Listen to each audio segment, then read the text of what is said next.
پاکستان میں دھرنوں کی اور لانگ مارچ کی ایک لمبی تاریخ ہے۔ قاضی حسین احمد صاحب کے دھرنے سے شروع ہو کے آج کے عمران خان صاحب کے دھرنے تک اگر آئیں تو ہم دیکھتے ہیں کہ جتنے بھی دھرنے ہیں ان سب کو اسٹیبلشمنٹ کی سپورٹ اور آشیرواد جس دھرنے کو حاصل نہیں ہے وہ دھرنا کامیاب نہیں ہوتا۔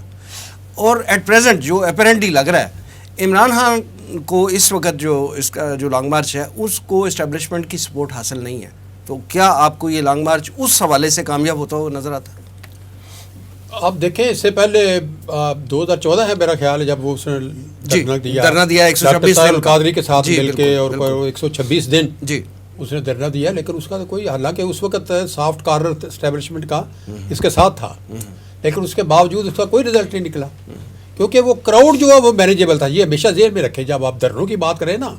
اگر آپ کا جو کراؤڈ آپ نے، کیونکہ میرا تھوڑا سا تعلق اس وقت رہا ڈاکٹر طاہر القادری صاحب سے بھی اس سلسلے میں، کیونکہ میں پرو انقلاب کا حامی ہوں، میں کہتا ہوں عوامی انقلاب کے ذریعے ایکٹیو سیاستدان ہیں، آپ کا سب سے تعلق ہے جوانی سے، میں کہتا ہوں کہ انقلاب کے بغیر کوئی حل نہیں ہے، عوامی انقلاب کے بغیر کوئی حل نہیں۔ تو میں ڈاکٹر طاہر القادری صاحب سے بھی، تو ان کا یہ خیال تھا کہ ہم 5 لاکھ بندہ جو ہے وہ اکٹھا کر لیں گے، جی سمجھ گیا نا، لیکن وہ جو میرا خیال ہے، اور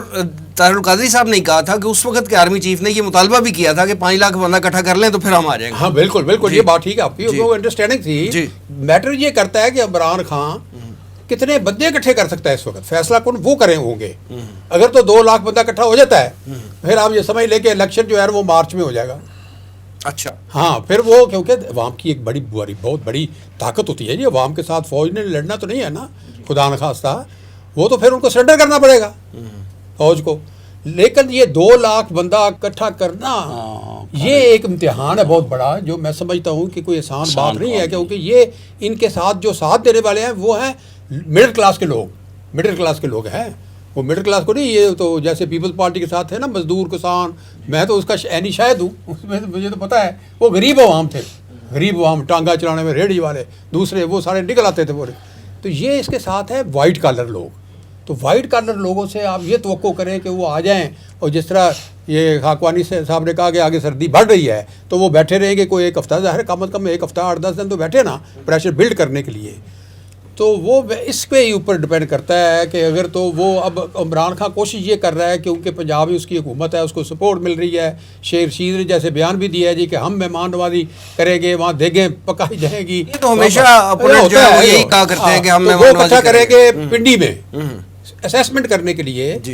کہ ہم نے اندر داخل ہونا ہے یا نہیں ہونا۔ اگر تو بندے زیادہ ہو گئے تو وہ داخل ہو جائیں گے، اور وہ اجازت دی ہوئی ہے، پھر کوئی کمٹمنٹ میٹر نہیں کرے گی، نہیں اجازت دی ہوئی ہے سپریم کورٹ نے کہ وہ 9H9 وغیرہ اس میں جگہ تعین ہے نا، وہاں پر بیٹھ جائیں گے، تو پھر وہ مشکل ہو جائے گا موجودہ حکومت کا۔ میں سمجھتا ہوں کہ سروائی پھر ان کو یہ وہ کرنا پڑے گا، کیونکہ پولیس تو سنبھال نہیں سکتی، تو فوج وہ سامنے نہیں آئے گی، تو پھر اس صورتحال میں اگر یہ پیدا ہو جائے تو یہ امکان ہے کبھی کہ وہ دونوں پھر کہیں کہ چلو جی مارچ میں نا الیکشن کرا دیں۔ تو میرا خیال ہے کہ اگر مارچ میں ہو جائے تو گورنمنٹ کو بھی مان لینا چاہیے۔ کوشش یہ، اصل میں ان کی کوشش یہ، میں آپ کو بتاؤں کہ یہ کوشش یہ کر رہے ہیں کہ کوئی نہ کوئی طریقہ ایسا نکالا جائے کہ جس طرح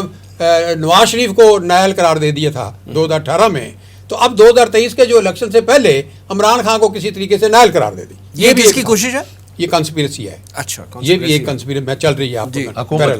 حکومت کی، یہ ہے وہ چاہتے ہیں کہ جی کوئی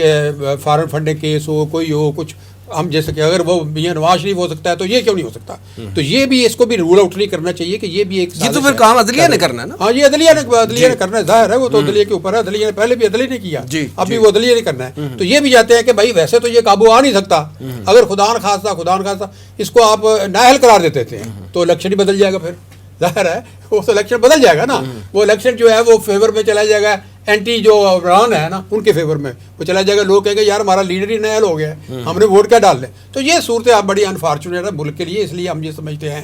ہمارا کنسنسس سب کا دوستوں کا یہی ہونا چاہیے کہ یار ٹیبل پہ بیٹھو، خدا کے واسطے ٹیبل پہ بیٹھ کے معاملات کو طے کر لو۔ ملک بہت بڑا ہے، 22 کروڑ کا یہ ملک ہے، ایٹمی ریاست ہے، اور چلو جو بھی غلطیاں کی ہیں اس نے فوج نے وہ کی ہیں، مان بھی لی ہیں، لیکن اس وقت دنیا کی بہترین فوج میں شامل ہوتی ہے، وہ ہمارا ڈیفنس تو وہی کر سکتی ہے نا، نہ عمران خان کر سکتا ہے، نہ نواز شریف کر سکتا ہے، نہ اس کے ورکر کر سکتے ہیں۔ الٹیمیٹلی اگر خدا نخواستہ کوئی ایسی ہو، اور دوسری بات جو آپ نے بڑی وہ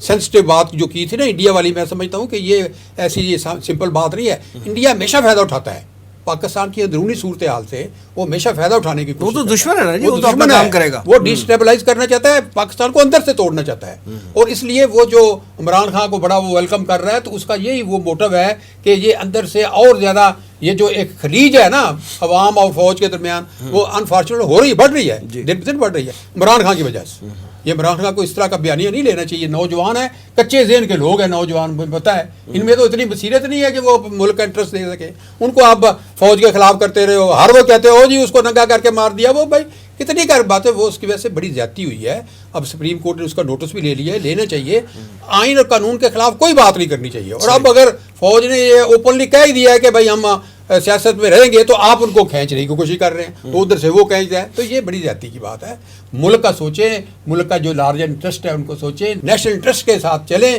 تاکہ یہ ملک جو ہے وہ آگے جائے.